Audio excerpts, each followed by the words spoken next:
बिस्मिल्लाहिर्रहमानिर्रहीम। अस्सलाम वालेकुम नाज़रीन, आप यूट्यूब चैनल देख रहे हैं। मैं इमरान खान हूँ। नाज़रीन, पाकिस्तान ने भी मीटिंग की है कौमी सलामती कमेटी की आज, और भारत की जानिब से धमकियों का सिलसिला भी लगातार जारी है। क्या भारत पाकिस्तान के ऊपर एक सर्जिकल स्ट्राइक करने जा रहा है, या भारत अपनी कोई फौजी कार्रवाई करेगा? सादा अल्फाज में, क्या वो अपनी एयरफोर्स को इस्तेमाल करेगा, नेवी को इस्तेमाल करेगा, या वो अपनी ज़मीनी अफवाज को इस्तेमाल करेगा? इस वीलॉग में मैं आपको कुछ ऐसी तफसीलात बताऊंगा, कुछ ऐसी चीज़ें आपके सामने रखूंगा जिससे क्लैरिटी आएगी कि भारत हमारे साथ क्या करने जा रहा है, उसके पास ऑप्शंस क्या है। पाकिस्तान ने जो किया वो मैं आपके साथ शेयर कर देता हूं। पाकिस्तान ने 5-6 इकदाम उठाए हैं भारत को लेकर। जो मेन इकदाम हैं, नंबर 1, उन्होंने पाकिस्तान ने फ़िज़ाई हदूद बंद कर दी है भारत के लिए। पहले भी वो बहुत ज़्यादा इस्तेमाल नहीं करते। नंबर 2, पाकिस्तान ने तमाम तजारती रवाबित मुअत्तल कर दिए हैं। तो तजारत पहले ही पाकिस्तान भारत के साथ नहीं करता था। इमरान खान साहब ने इस पर पाबंदी लगा दी थी। बाद में ये हुकूमत आई तो इन्होंने कुछ चीज़ें खोली, लेकिन अब वो उसका जो है वो पाकिस्तान को फ़ायदा और भारत को फ़ायदा कितना होगा, बहुत मिनिमल सी है। पाकिस्तान में मौजूद तमाम भारतीय मिलिट्री अताशियों को फौरी निकल जाने का हुक्म, यही भारत ने पाकिस्तानियों के साथ किया वहाँ पे कि आप निकल जाएं वहाँ से। तो यही पाकिस्तान ने भारतीयों के साथ किया कि फिर आप यहाँ से निकल जाएं। वाघा बॉर्डर फौरी तौर पे बंद, ये तो दोनों तरफ से बंद किया गया है। और जो परेड होती है रेगुलर, वो भी परेड अब इस तरह नहीं होगी, दरवाजे नहीं खोले जाएंगे। और इसके अलावा सिख यात्रियों के लिए वीज़े मौजूद रहेंगे, बाकी सारे वीज़े जो हैं वो मनसूख कर दिए जाएंगे। जनाब, ये पाकिस्तान ने इकदाम उठाए हैं। इसका सादा मतलब मैं आपको बताऊं कि अगर आपने बाहर से कुंडी लगा ली है तो हम फिर अंदर से कुंडी लगा लेते हैं। ये वो तमाम चीज़ें जो भारत ने एक दिन पहले पाकिस्तान के खिलाफ की थी। तो पाकिस्तान ने क्या किया भारत के खिलाफ, सवाल ये पैदा होता है। पाकिस्तान की जो मीटिंग बैठी कौमी सलामती कमेटी की, ज़रा ये मीटिंग को आप देखिए। एक तरफ जो भारत की नेशनल सिक्योरिटी की जो कमेटी है हाई पावर, ज़रा उसकी भी आप ये तस्वीर देखिए। इन दो तस्वीरों को देख के आपको एक आइडिया हो जाएगा कि भारत में सिविलियन सुपरमेसी है। वहाँ पे जो फैसले हैं वो अवाम के मुंतखब नुमाइंदे करते हैं भारत में, जबकि पाकिस्तान में जो फैसले हैं वो पाकिस्तान की मिलिट्री करती है, मिलिट्री एस्टेब्लिशमेंट करती है। अगर आप ये तस्वीरें देखें तो यहाँ पाकिस्तान वाली साइड पे 2, 4, 5, 6 लोग ऐसे हैं जो यूनिफॉर्म में बैठे हुए हैं इस मीटिंग में, जबकि अगर आप भारत वाली साइड पे देखें तो वहाँ पे एक भी शख्स यूनिफॉर्म में नहीं बैठा हुआ। ये सारे सिविलियंस हैं और पुराने सियासतदान हैं, जिनमें आपको अमित शाह नज़र आ रहे हैं, नरेंद्र मोदी सामने आपको नज़र आ रहे हैं, बाकी उनके कुछ कैबिनेट के लोग हैं, और ये लोग फैसला कर रहे हैं कि उनका मुल्क क्या करेगा। तो पाकिस्तान में जो है वो फैसले नॉर्मली यूनिफॉर्म वाले लोग करते हैं, जबकि भारत में फैसले जो हैं वो इसलिए बेहतर होते हैं कि वहाँ पे वो यूनिफॉर्म के साथ या डंडे के साथ फैसला नहीं करते, वो दिमाग के साथ फैसला करते हैं, अवामी मर्जी और मंशा के मुताबिक फैसला करते हैं, इसलिए कि वो अवामी मुंतखब नुमाइंदे फैसला करते हैं। बहरहाल ये चीज़ें हम बाद में देखेंगे, हमें सीखना भी चाहिए ना साथ साथ। तो अब नाजरीन, भारतीय हुकूमत ने बहुत संगीन इल्ज़ाम पाकिस्तान के ऊपर लगाए। उन्होंने पाकिस्तान का, नरेंद्र मोदी ने बराह रास्त नाम तो नहीं लिया, लेकिन वो ये कहते हैं कि वो निशान इबरत बनाएंगे, और वो अपने अल्फाज में बार बार धमकियां लगा रहे हैं। उनकी हुकूमत के किसी बड़े आदमी ने पाकिस्तान का नाम नहीं लिया, लेकिन जितनी उन्होंने कार्रवाइयाँ की हैं या जो इकदाम उठाए हैं वो पाकिस्तान के खिलाफ उठाए हैं। इससे ये पता चलता है कि भारत इस बात पर ज़हनी तौर पर पूरी तरह आमादा है कि उसने इस मामले को पाकिस्तान के खाते में डालना है और पाकिस्तान के खिलाफ कार्रवाई करनी है। क्या भारत कोई बड़ी कार्रवाई करने जा रहा है, ये है सबसे बड़ा सवाल। पाकिस्तान ने एक और काम किया, पाकिस्तान ने नाज़मुल उमूर को तलब किया भारतीय, और उन्हें एहतजाजी मुरासला भी थमा दिया कि जनाब, आपके मुल्क ने जो सिंतास मुआहदे की खिलाफ वर्जी की और जो चीज़ें वो कर रहे हैं कि मुआहदा हम ख़त्म कर रहे हैं, इसके ऊपर हम एहतजाज करते हैं, और एहतजाजी मुरासला उनको, इसको डिमार्च कहते हैं। तो भारतीय जो नाज़मुल उमूर है उनकी तलबी की गई और उनके साथ ये किया गया। अब भारतीय बयानिए को शिकस्त देने के लिए जो शक्लें बिठाई गई वो सारी शिकस्त खोरदा शक्लें हैं। यानी ये वो सारे लोग हैं जो इलेक्शन हार चुके, जिन्हें इलेक्शन के अंदर जीतना नसीब ही नहीं हुआ, और ये सारे लोग बिठाकर पाकिस्तान ये बयानियां बना रहा है कि ये जनाब भारत के बयानिए को शिकस्त देंगे। हालांकि ये अपनी इलेक्शन के अंदर शिकस्त खा चुके हैं। ये तो पाकिस्तान के अंदर शिकस्त खाए हुए लोग हैं, इनकी शिकस्त खोरदा शक्लें हैं, और इनके जरिए से भारतीय बयानिए को शिकस्त दी जाएगी। बहरहाल कुछ भी कर सकते हैं, पाकिस्तान में वैसे ही माहौल भी यही चल रहा है, जिसका जो दिल करता है जिसको जहां मर्जी लगा दिया जाता है। क्या भारत पाकिस्तान के ऊपर एक अटैक करेगा? यह है ना सबसे बड़ा सवाल। तो इस सवाल का जो सादा सा जवाब है वो ये है कि भारत ने जो करना था ना वो उसने कर दिया। भारत की एक बहुत पुरानी ख्वाहिश थी कि वो पाकिस्तान को बंजर करेगा। देखिए, भारत और पाकिस्तान दो ऐसे मुल्क हैं कि जिनकी सरहद एक दूसरे के साथ मिलती है, और जो बुलंद इलाके हैं, जो हाइट वाले एरियाज हैं, वो भारत के पास है। चाहे वो आप सियाचिन में चले जाएं, वहां पे जो बुलंदी वाले एरियाज हैं, बड़े ग्लेशियर्स हैं, उनके ऊपर भारत ने कब्जा कर लिया, पहले पाकिस्तान के पास था। आप कारगिल साइड पे चले जाएं, वहां पे चोटियां भारत के पास हैं, कंट्रोल उनके पास है। इसी तरह जो मकबूजा कश्मीर है उसका एक बड़ा हिस्सा जो है वो भारत के पास है। बड़ा हिस्सा बोले तो ज्यादातर मकबूजा कश्मीर भारत के पास है, हमारे पास तो बहुत थोड़ा सा आजाद कश्मीर है। तो जितना भी ग्लेशियर पिघलता है या पानी का जो फ्लो है जो यहां से शुरू होता है वो भारत के पास है, वो सारे एरियाज। अब हुआ यह था कि हमने ये मुआहदा कर लिया था कि आप ऊपर वाले एरियाज में पानी को नहीं रोकेंगे, आप पानी को आने देंगे पाकिस्तान में, ताकि हम अपनी फसलें उगा लें, और जो नीचे वाले एरियाज हैं वो पानी आप ले लें, वो पानी आपका हो गया, चाहे वो राबी है, चाहे वो सतलुज है, चाहे वो ब्यास है, ये आप ले लें। लेकिन जेलम, चनाब और सिंध हमारा, ये हमारा उनके साथ तय हो गया और भारत ने इसके ऊपर एग्रीमेंट पे साइन कर लिए थे। ये है सिंध-तास मुआहदा। अब हुआ ये कि 3 दरिया तो भारत ने कर दिए खुश्क। उन्होंने इतने डैम बनाए, इतने डैम बनाए, ये तो हमें नहीं तौफीक हुई बनाने की, हम हर साल पानी ज़ाया करते हैं। भारत ने बहुत डैम बनाए, सैकड़ों डैम बनाए उन्होंने, बड़े छोटे। तो उन्होंने वो 3 दरिया हमारे खुश्क कर दिए। उसके बाद वो जेलम और चनाब के पीछे पड़ गए, वहां भी उन्होंने बेड़ा गर्क कर दिया। अब रह गया सिंध। क्या वो सिंध का पानी रोक सकते हैं? देखिए, दरिया सिंध का जो कैशमेंट एरिया है या जहां से ये पानी आता है, कुछ काबुल साइड से भी आता है, वहां पे भी इंडिया एक डैम बना रहा है। यानी दरिया काबुल के ऊपर इंडिया एक डैम जो है वो अफगानिस्तान में भी बना रहा है। वहां पे भी ये इन्वेस्टमेंट कर रहे हैं कि दरिया सिंध का पानी रुक जाए। अगर दरिया सिंध के पानी को कम करने में भारत कामयाब हो जाता है तो उन्होंने वो हासिल कर लिया जो वो किसी जंग के साथ हासिल नहीं कर सकते।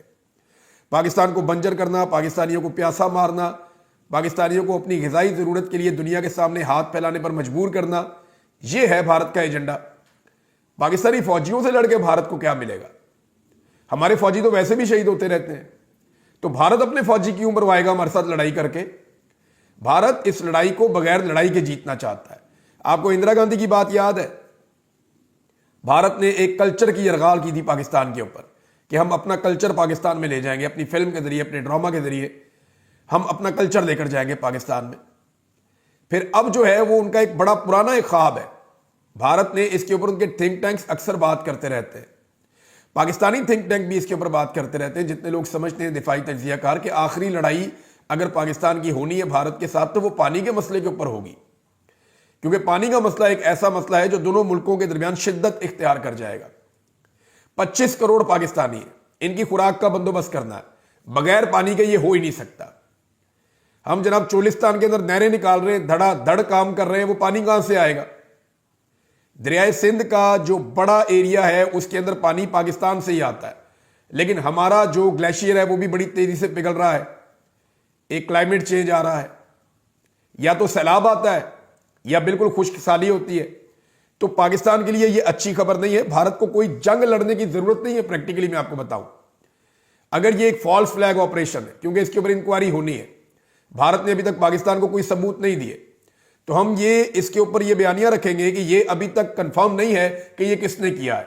ये तो सिर्फ भारत का इल्जाम है ना कि पाकिस्तान ने किया है, साबित तो नहीं किया जा सका।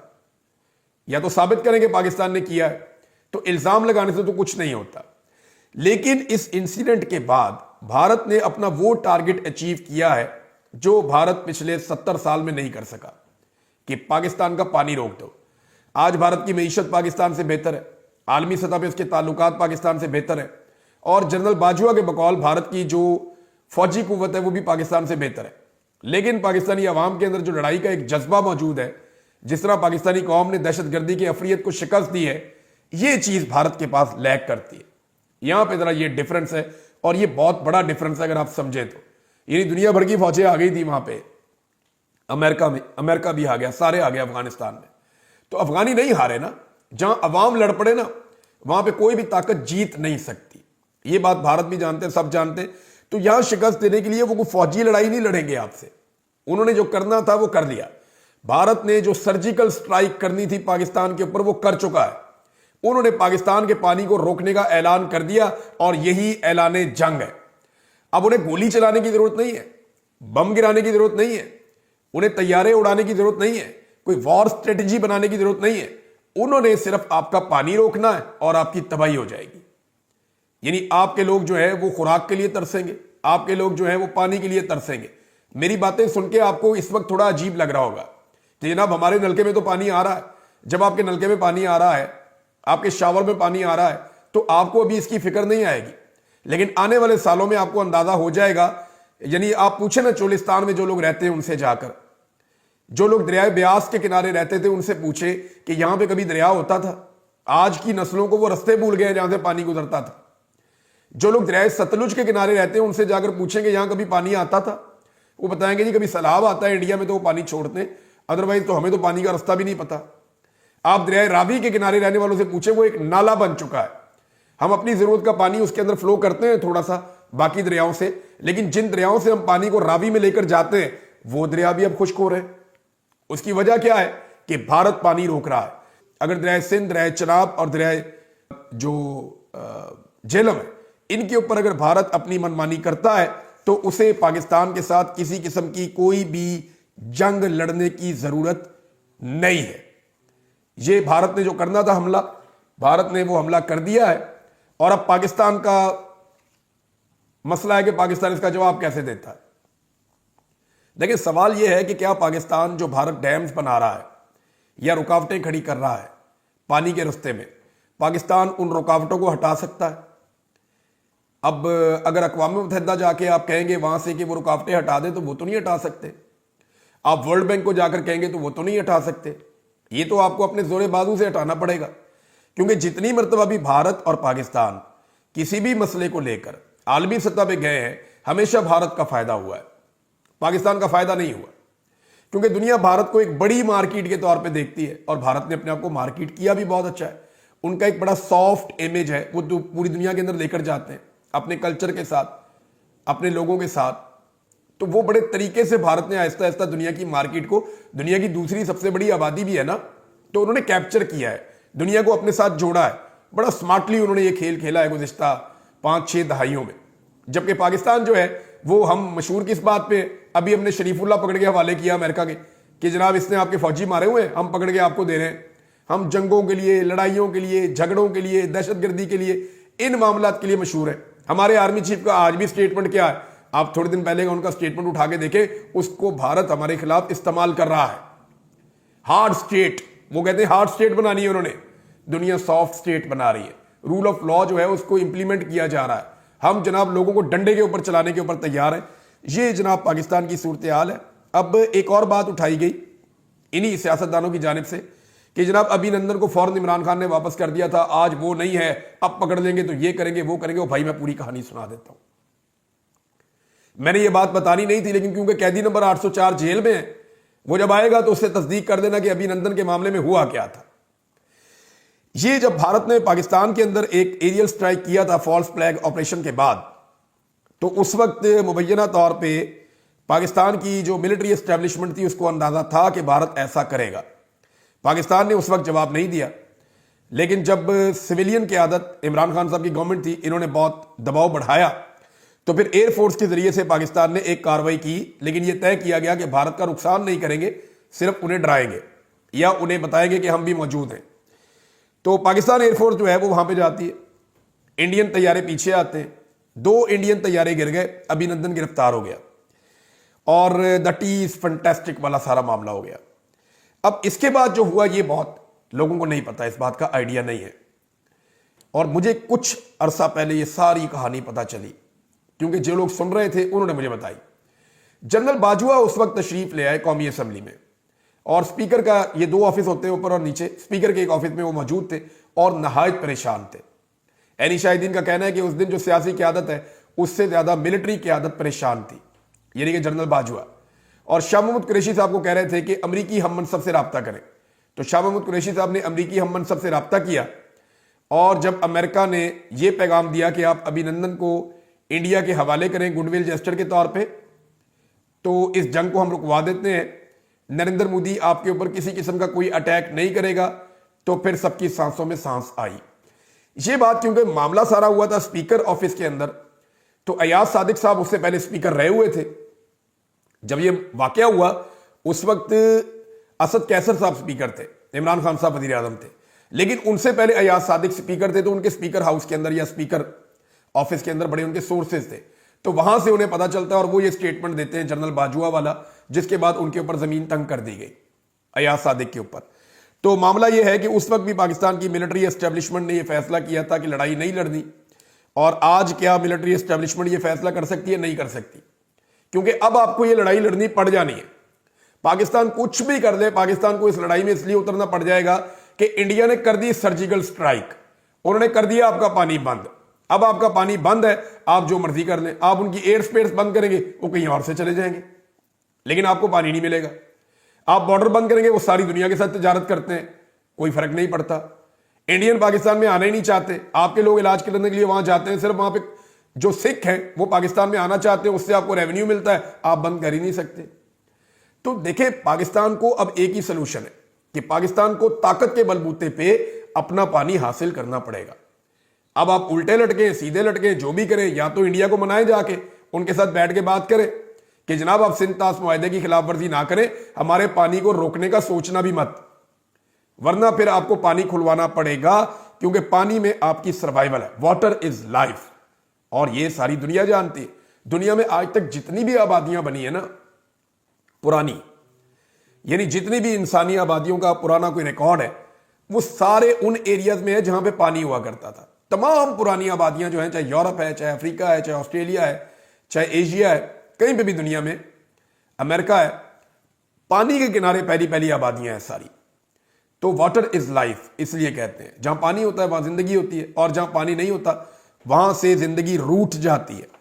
अब बजाय इसके कि पाकिस्तानी जो गवर्नमेंट है या एस्टेब्लिशमेंट है वो फोकस करे इन बातों के ऊपर या इन चीजों के ऊपर, उनका फोकस कहां है? अजीबोगरीब बात है। यानी पीटीआई स्टेटमेंट देते तो ये बहुत सख्त बयान देते हैं, इंडिया के खिलाफ बयान देते हुए इनके मुंह पे छाले पड़ जाते हैं, बड़े नरम नरम किस्म के बयान दे रहे हैं। इमरान खान साहब के बयान को निकाल कर आप लगाएं तो आपको आइडिया होता है कि कैसे एक वजीर आजम को बोलना चाहिए और कैसे मुकाबला करना चाहिए। और इमरान खान पे पूरी दुनिया ट्रस्ट करती थी।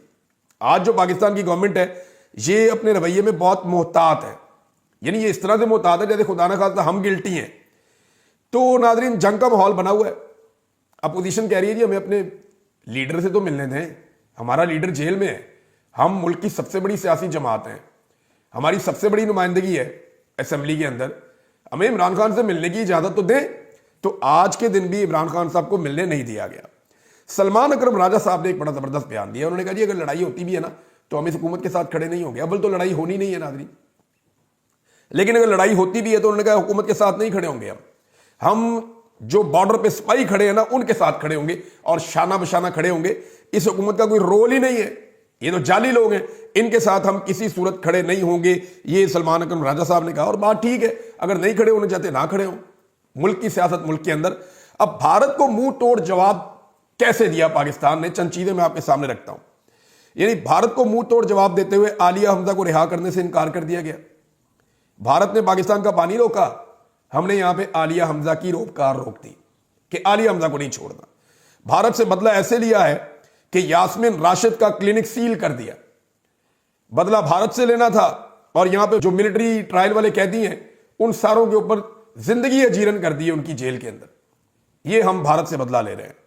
अडयाला जेल के बाहर मौजूद जो सरहद है उसके ऊपर सारा फोकस है कि इस सरहद को कोई इमरान खान साहब का वो सियासतदान जो उसका वफादार है वो क्रॉस ना कर सके। यानी एक सरहद वो है और एक सरहद ये है अडयाला के अंदर, और इस सरहद के ऊपर सारा फोकस है। सारी पुलिस इधर लगाई हुई है, सारी इंटेलिजेंस इधर लगाई हुई है कि किसी तरह अलीमा खान इसको क्रॉस ना कर दे।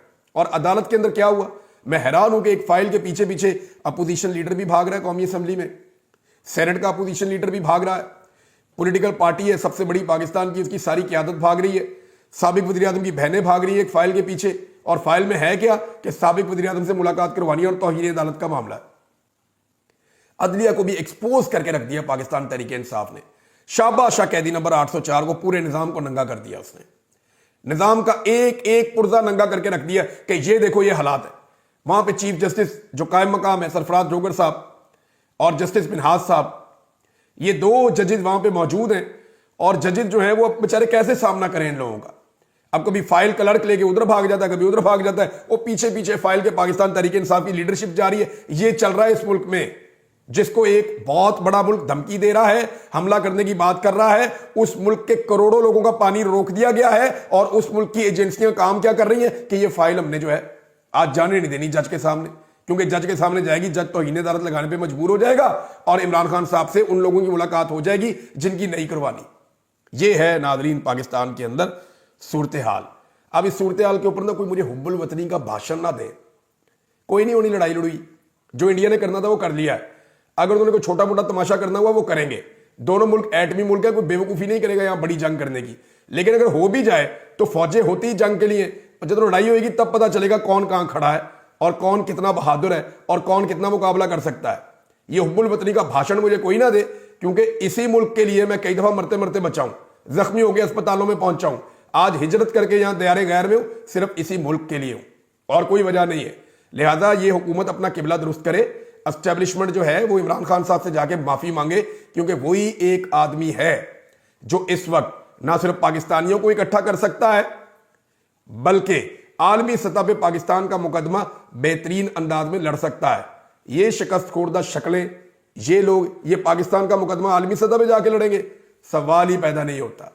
ये कुछ भी नहीं कर सकेंगे, उल्टा पाकिस्तान का नुकसान कर देंगे। अब तक के लिए इतने, अपना ख्याल रखिएगा, अपने इस चैनल का भी। अल्लाह हाफिज।